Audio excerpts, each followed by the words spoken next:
నమశ్శంకరాయ. మనకున్నటువంటి మాసాలలో వైశాఖ మాసం చాలా పుణ్యప్రదమైనటువంటిది. ఆ వై క మా ద్వయం అంటారు. ఓకే. ఆశ్వీజం, వైశాఖం, కార్తీకం, మార్గశిరం, మాఘం.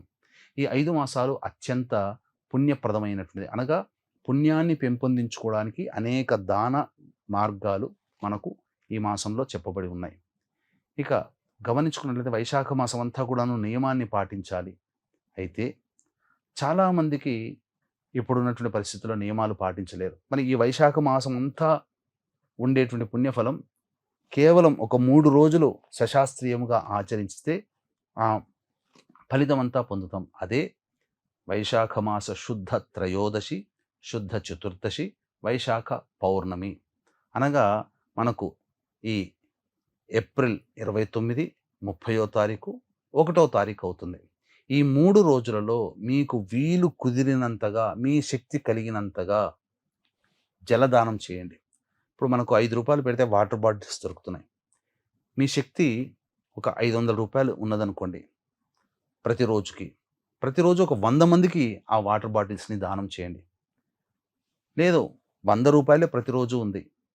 ఒక 20 బాటిల్స్ కొని ప్రతిరోజు 20 చొప్పున మీరు దానం చేయండి. అలాగే వృద్ధాశ్రమంలో చక్కగా చేరి ఆ యొక్క పెద్దవాళ్ళకి సంబంధించినటువంటిది పండ్లు, ఇతర పదార్థాలు వాళ్ళకి చక్కగా వాళ్ళకి అందజేసి వాళ్ళ ఆశీర్వచనం తీసుకొని రండి. తప్పకుండా మీకు అనంతమైనటువంటి పుణ్యం లభిస్తుంది. కొద్ది మొత్తముతో మన సకల పాపాలు తొలగించుకునే అవకాశం ఈ వైశాఖ మాసంలో ఈ 3 రోజులు గనక నియమాన్ని పాటిస్తూ ధూమపానము, మద్యపానము, మాంసాహారము ఇవన్నీ లేకుండా చక్కగా దాంపత్యం లేకుండా నియమ జీవితాన్ని గనక గడిపినట్లయితే చక్కటి జీవితాన్ని పొందుతాం. అలాగే ఏప్రిల్ 20వ తారీఖు రోజున, మే 1వ తారీఖు రోజున వైశాఖ పౌర్ణమి, ఏప్రిల్ 20 అక్షయ తృతీయ సందర్భంగా సాయంకాలం 6 గంటలకి మన పీఠమాధ్వర్యంలో జాతకరీత్యా కలుగు అన్ని రకాల సమస్యల నివారణకి సర్వదోష నివారణ పూజలు, హోమాలు జరిపించి శక్తిపాతము చేసినటువంటి కరుంగలి మాల ఉచితంగా ఇవ్వడం జరుగుతుంది.